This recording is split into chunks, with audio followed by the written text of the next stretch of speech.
Como comentamos al inicio de esta nueva materia sobre programación orientada a objetos, al igual que en la primera parte de este módulo, en donde nosotros comentamos que el eje fundamental y la base con la cual nosotros programábamos en Python eran las funciones, en el caso de la programación orientada a objetos, el elemento fundamental es el objeto, y para entender el objeto nosotros tenemos que entender qué son las clases. Por lo tanto, utilizaremos este primer video para conversar sobre qué son las clases y qué son los objetos.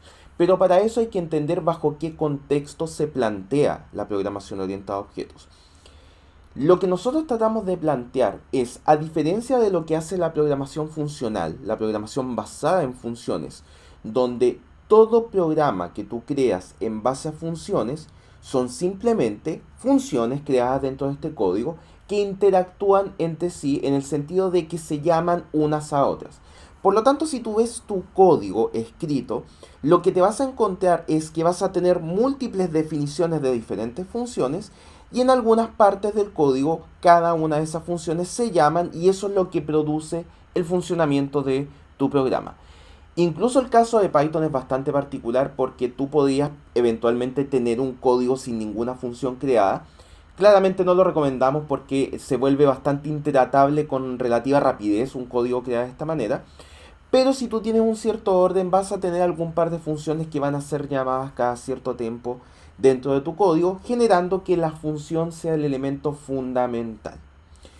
Por lo tanto, si bien esta es una manera bastante simple por un lado, pero también práctica de abordar el cómo tú vas a hacer y cómo vas a diseñar tu programa, al momento de llevarlo a contextos un poco más complicados, es bastante difícil.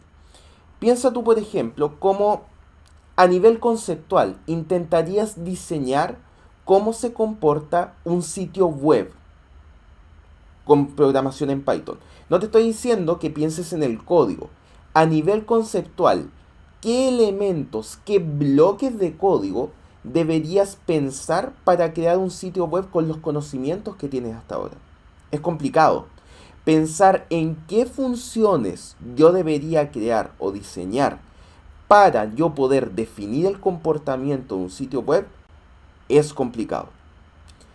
Lo que plantea la programación orientada a objetos es que tú te olvides de las funciones como elemento fundamental y plantees tu programa en base a objetos que interactúan entre sí, donde los objetos son elementos de software que ahora no definen una funcionalidad en particular, sino que una abstracción de un elemento de la vida real.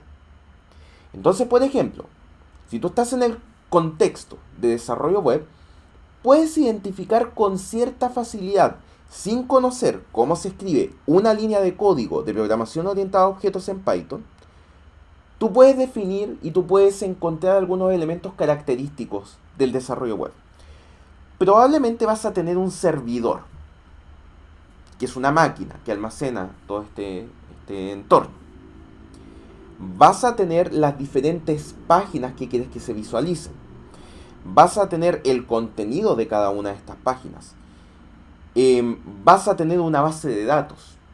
Entonces, tú a nivel conceptual eres capaz de identificar estos elementos del mundo real, que son elementos que realmente existen al momento de trabajar como desarrollador web.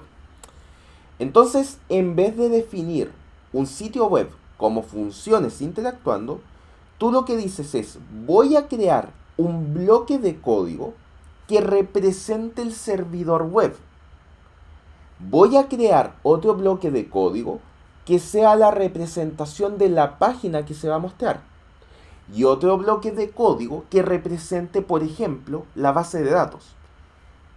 Sin la necesidad de escribir una línea de código, tú eres capaz de diseñar con esta nueva modalidad en tu cabeza o en papel, donde tú quieras, el cómo se va a comportar este programa que tú vas a escribir en código. Y ahora es bastante sencillo porque si tú tienes, por ejemplo, un elemento que representa el servidor, otro que representa las páginas que se van a mostrar, lo que está en el cliente, y otro elemento que representa la base de datos, tú ya no piensas en las funcionalidades particulares. Tú dices, el servidor se conecta, se comunica con la parte del cliente. Y al mismo tiempo el servidor se va a conectar o comunicar con la base de datos. Cada uno de estos elementos de código, que ya veremos cómo se hacen, a nivel conceptual son simplemente elementos que interactúan entre sí. Y la interacción de estos elementos es lo que produce el funcionamiento de tu programa.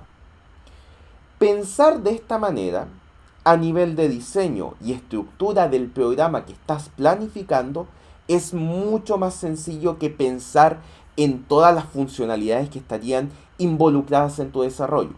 Acá nosotros dimos un ejemplo de desarrollo web, por ejemplo, considerando el servidor, el cliente y la base de datos, pero esto aplica para cualquier contexto. Imagínate, por ejemplo, un juego de carreras. En el juego de carreras puedes pensar en los elementos que van a interactuar en tu juego. Vas a tener un auto, a lo mejor el auto va a tener un cierto motor, una cierta cantidad de asientos, tiene un piloto y va a correr en una pista junto con otros autos. Por lo tanto, la carrera del videojuego va a ser simplemente estos elementos de código que tú vas a tener que escribir, que son los automóviles, cada uno con ciertas características, como por ejemplo el tipo de motor, la cantidad de asientos, el piloto, y van a interactuar entre sí en un entorno que es la pista, que es otro elemento que tú probablemente vas a tener que definir a nivel de código. Por lo tanto, el desarrollo de este videojuego simplemente se va a traducir en que tú debes crear los elementos de código de cada elemento que tú quieres o que necesitas para el desarrollo, y el programa simplemente se reduce a las interacciones de estos elementos. Por lo tanto, insisto, esto se puede aplicar para una enorme cantidad de contextos, y esto facilita mucho el proceso de diseño, el cómo tú piensas el código que vas a escribir. Por lo tanto, ya vemos por qué la programación orientada a objetos es un elemento, una forma de abordar la escritura de código tan importante y tan relevante, porque a nivel conceptual nos facilita mucho las cosas. Por lo tanto, cuando tú vas a diseñar el programa, lo que haces es diseñar los diferentes elementos que van a estar definidos dentro de tu programa. Si tú vas a tener 10 automóviles en tu videojuego de autos, no es necesario que crees 10 bloques de código para cada automóvil en particular, porque claramente todos los automóviles comparten ciertas características y ciertas funcionalidades. Todo auto puede avanzar, todo auto puede retroceder, todo auto tiene un motor, todo auto tiene un color de automóvil, una cantidad de ruedas, etc. Por lo tanto, hay elementos comunes que son justamente comunes a todos estos elementos. Por lo tanto, en vez de definir cada automóvil de manera individual, lo que haces es definir alguna agrupación que represente estos elementos. Esa agrupación que representa estos elementos de software es lo que se conoce como la clase. La clase es un bloque de código que define los elementos comunes, tanto a nivel de características como de funcionalidades que puede ejercer, que puede realizar ese conjunto de elementos. Por lo tanto, nuevamente, si tú defines la clase automóvil, cada automóvil va a tener ciertas características, como por ejemplo el color del automóvil, y puede realizar ciertas acciones, las cuales por ejemplo pueden ser: el automóvil avanza, retrocede, acelera, frena. Las características que puede tener definida una clase son lo que se llama atributos de clase, mientras que las funcionalidades son lo que se conoce como métodos de la clase. E internamente, cuando tú lo ves a nivel de código Python, los atributos de una clase son simplemente variables internas, variables en el mismo sentido que ustedes ya conocen del bloque anterior dentro del módulo de Python. Son variables internas que definen cada uno de los elementos que tú puedes guardar como características de esa clase. Insisto, el color, el nombre del automóvil, el número del automóvil, por ejemplo, para el videojuego de carreras, etc. Mientras que los métodos de clase, estas funcionalidades, estas acciones que puede realizar la clase que estás definiendo, se definen a nivel de código Python como funciones internas de la clase. Por lo tanto, vas a tener una función Python como las que ustedes han visto, dentro del código de la clase, que te va a permitir hacer que el automóvil avance, retroceda, frene, acelere o cualquier otra funcionalidad que tú requieras para tu programa.